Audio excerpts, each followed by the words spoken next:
ರಬಕವಿಯ ಕೂಲಿ ಕಾರ್ಮಿಕ ಯುವಕನೊಬ್ಬ ವಿಯೆಟ್ನಾಂ ದೇಶಕ್ಕೆ ನಮ್ಮ ದೇಶದ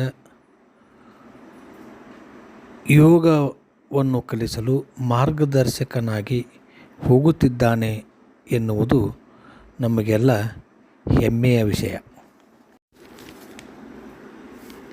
ಆ ಯುವಕ ಯಾರು, ಯಾರಿಂದ ವಿದ್ಯೆ ಕಲಿತ, ಆತನ ಬಡತನ ಹೇಗಿತ್ತು, ಈ ಹವ್ಯಾಸವನ್ನು ಹೇಗೆ ಬೆಳೆಸಿಕೊಂಡ ಎನ್ನುವ ಎಲ್ಲ ವಿವರಗಳನ್ನು ಸಾವಧಾನವಾಗಿ ತಮ್ಮೊಂದಿಗೆ ಹಂಚಿಕೊಳ್ಳಲಿದ್ದೇನೆ.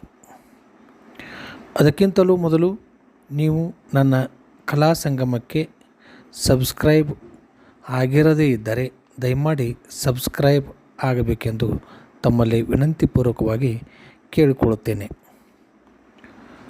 ಗಜಾನನ್ ಗಂಗಾಧರ್ ಪಟ್ಟಣಶೆಟ್ಟಿ ಅತ್ಯಂತ ಕಡು ಬಡತನದಲ್ಲಿ ಹುಟ್ಟಿದ ಯುವಕ. ಮನೆಯ ಕಷ್ಟಕ್ಕಾಗಿ ಕೂಲಿ ನಾಲಿ ಮಾಡಿ ಈಗ ಗೌಂಡಿ ಕೆಲಸವನ್ನು ಮಾಡುತ್ತಿರುವಂಥ ಯುವಕ ತನ್ನ ಕೆಲಸದೊಂದಿಗೆ ಪರಶುರಾಮ್ ಬೆಕ್ಕೇರಿ ಎಂಬ ಗುರುವಿನ ಮಾರ್ಗದರ್ಶನದಲ್ಲಿ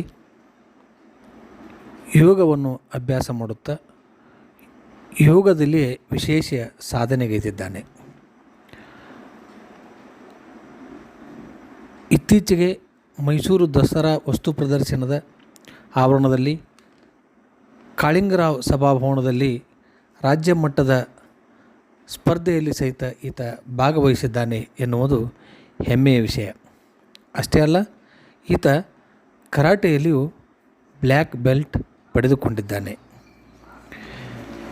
ವಿಯೆಟ್ನಾಂ ದೇಶಕ್ಕೆ ಯೋಗ ಮಾರ್ಗದರ್ಶನಾಗಿ ಗಜಾನನ ಪಟ್ಟಣಶೆಟ್ಟಿಯನ್ನು ಕಳಿಸುವ ಇರಾದೆಯನ್ನು ಆತನ ಗುರು ಪರಶುರಾಮ್ ಬೆಕ್ಕೇರಿ ವ್ಯಕ್ತಪಡಿಸಿದ್ದಾರೆ.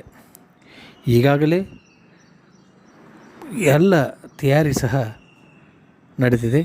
ಆ ಯುವಕ ವಿಯೆಟ್ನಾಮಕ್ಕೆ ಹೋಗಿ ನಮ್ಮ ದೇಶದ, ನಮ್ಮ ರಾಜ್ಯದ, ನಮ್ಮ ರಬಕವಿಯ ಹೆಸರನ್ನು, ಕೀರ್ತಿ ಪತಾಕೆಯನ್ನು ಹಾರೈಸಲಿ ಎಂದು ಮನಸಾರೆ ಹಾರೈಸುತ್ತೇನೆ. ಇಂತಹ ಉತ್ತಮ ಪ್ರತಿಭೆಗಳನ್ನು ಪರಿಚಯಿಸುವ ಸದಾವಕಾಶ ನನಗೆ ಒದಗಿ ಬಂದಿದ್ದು ನನ್ನ ಸುದೈವವೆಂದು ಭಾವಿಸುತ್ತೇನೆ. ಇನ್ನೂ ಇಂಥ ಪ್ರತಿಭೆಗಳನ್ನು ಪರಿಚಯಿಸುತ್ತೇನೆ. ದಯವಿಟ್ಟು ನೀವು ನೋಡಬೇಕು, ನೋಡಲು ಸಬ್ಸ್ಕ್ರೈಬ್ ಆಗಬೇಕು. ದಯಮಾಡಿ ನೋಡಿ, ಸಬ್ಸ್ಕ್ರೈಬ್ ಆಗಿ, ಹಾರೈಸಿ. ಧನ್ಯವಾದಗಳು.